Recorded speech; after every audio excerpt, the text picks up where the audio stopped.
พระพุทธรูปหลวงพี่ก็ดีพระพุทธรูปหลวงพ่อโสธรศักดิ์สิทธิ์ก็ดีเป็นต้นนะครับ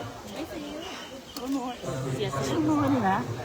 บังข้อมูลเลยอ่ะนอกจากนี้ก็จะสร้างพระรูปมีลานนวมหาบุรพาจารย์เพราะท่านเจ้าอาวาสท่านยึดมั่นกตัญญูท่านเชิดชูผู้มีพระคุณท่านได้ทำบุญพระพุทธศาสนาท่านจึงได้สร้างสมเด็จ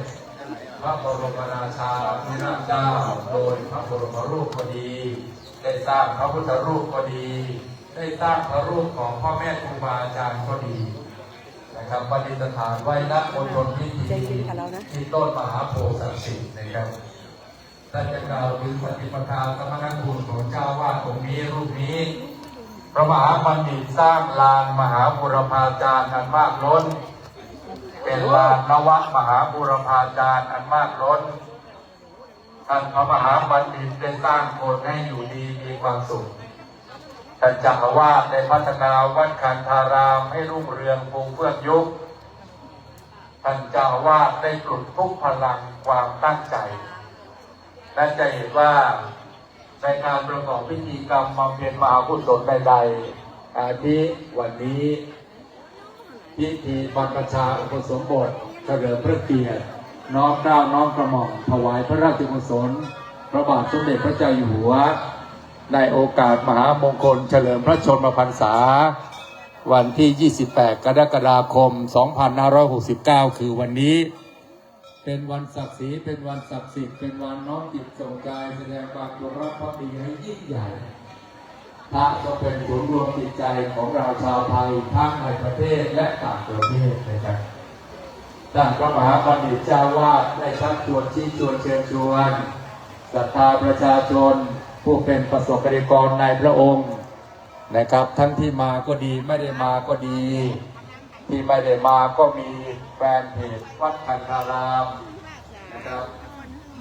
ได้มีเดียได้ถ่ายทอดสดได้ไลฟ์สดถ่ายทำสดแม้ไม่ได้มาแต่พี่น้องศรัทธาประชาชนแฟนเพจวัดคันธารามก็จะได้เห็นความงดงามได้แสดงความจงรักภักดีที่บ้านเอหสถานของท่านก็จะได้รับพลังบุญมหากุศลมหาบารมีไปพร้อมกับพิธีในวันนี้โดยทั่วกันท่านพระมหาบุญท่านปลุกทุกพลังความตั้งใจพี่น้องประชาชนชาวไทยที่เดินทางมาในวันนี้มีผู้เกี่ยวข้องและประชาชนเป็นผู้เป็นประธานในงานคณะสงฆ์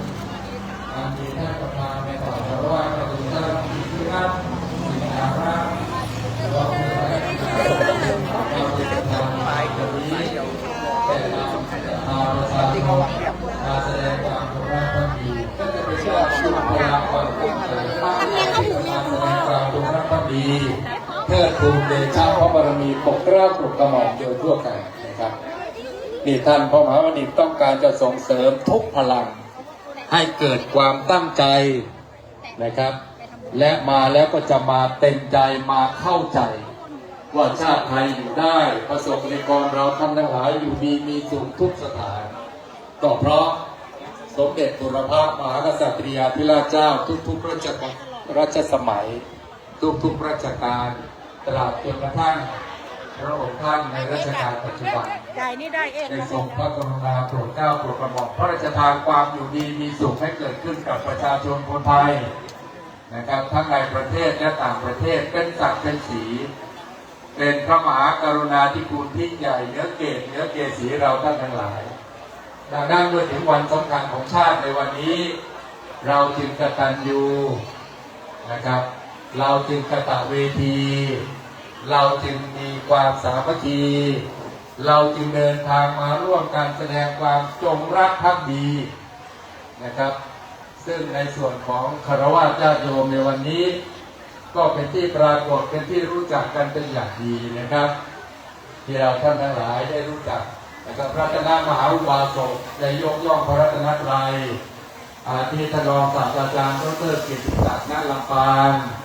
หรือที่พี่น้องประชาชนคนล้านนารู้จักท่านในนามอาจารย์โอท่านอาจารย์เป็นบุคคลผู้มีความรู้มีความสามารถเป็นนักปราชญ์เป็นบัณฑิต ท่านมีความโดดเด่นในหลากหลายด้านทั้งในแวดวงวิชาการ แวดวงของนักบริหาร แวดวงของนักสืบสานศิลปวัฒนธรรมประเพณีท้องถิ่นโดยเฉพาะในภาคเหนือล้านนานะครับท่านอาจารย์โอนั้นมีบทบาทมากมายเป็นที่ยอมรับในทุกวงการนะครับโดยเฉพาะความเชี่ยวชาญและก็การเชื่อมโยงเครือข่าย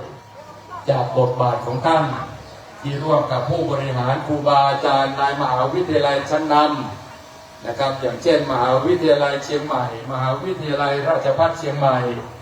ในการดำเนินกิจกรรมเพื่อสังคมและบรรลุบำรุงศิลปวัฒนธรรมโดยเฉพาะพิธีกรรมนะครับไม่ว่าจะเป็นประเพณีไม่ว่าจะเป็นพิธีกรรมใดๆจากศาสตร์ความเชื่อใดๆในล้านนาท่านอาจารย์โอท่านเชี่ยวชาญท่านชำนาญการไหว้ครูบูรพาจารย์ก็ดีการครอบเหรียญครูก็ดี